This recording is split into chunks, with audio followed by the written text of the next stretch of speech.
Welcome to Faith in 5, a weekly video devotional designed to discuss practical spiritual concepts in 5 minutes or less.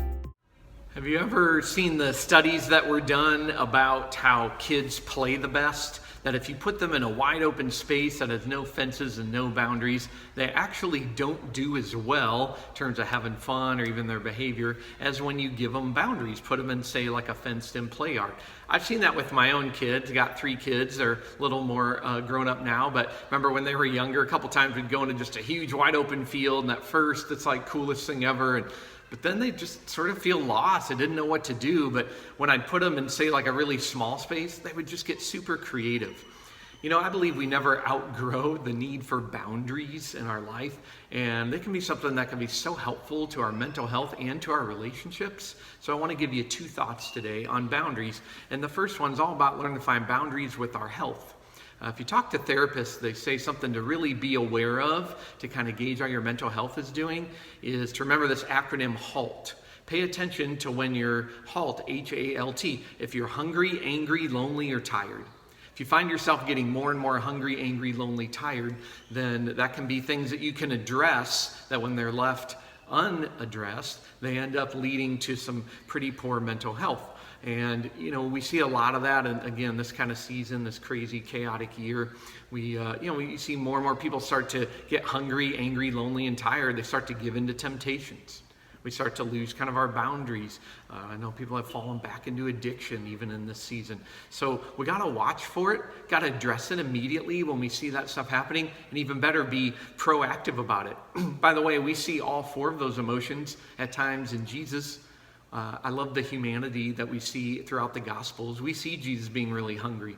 We see times he was angry. We see times he was lonely, felt forsaken. We see times where he was tired. But Jesus always handled them in incredibly healthy ways, so he modeled that for us. But even more than modeling, he offers us an incredible promise. Matthew 11:28, that's one worth memorizing, making the lock screen on your phone. He says this, he offers this to us. He says, "Come to me when you are weary, when you are burdened."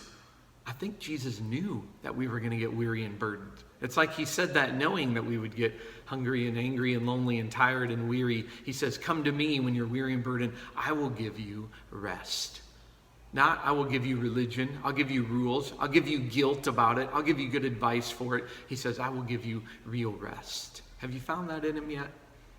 Second area of boundaries, second thought on boundaries is learn to find boundaries in our relationships. Incredible book I recommend all the time to people. It's simply called Boundaries by Cloud and Townsend. Go read it. It's awesome from a godly perspective. They teach so much great stuff on boundaries in there, but here's the top 2 things they teach in that. One is you can't control how other people are going to react in this time. And second, don't try to carry other people's burdens for them. And that's actually really biblical.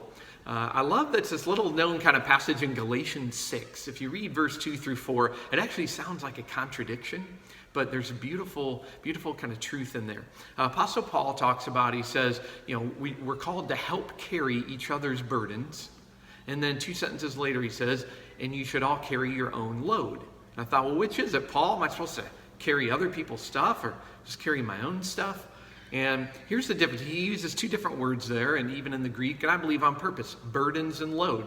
When he talks about carry each other's burdens, that was the kind of burdens that was big, like a big old couch. Picture a friend who's got a huge couch to move. They can't carry it by themselves. If they can, they're struggling the whole way. And he says, you know, we're meant to help each other carry the burdens that are just too big to carry on our own. But then when he says carry your own load, that word load was the idea of like carrying a backpack. You know, we all have our own backpack full of our own kind of baggage, our own past experiences, our own things that we need to work through. And we can't expect other people to fix everything for us.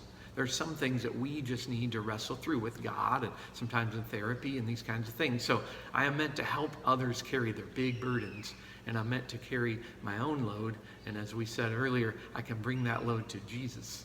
And he says, I'll help you with it. I'm here to give you rest. Thanks for watching Faith in 5. If you like what you see, please like and share. If you're interested in making a donation to our ministry, please click the link below.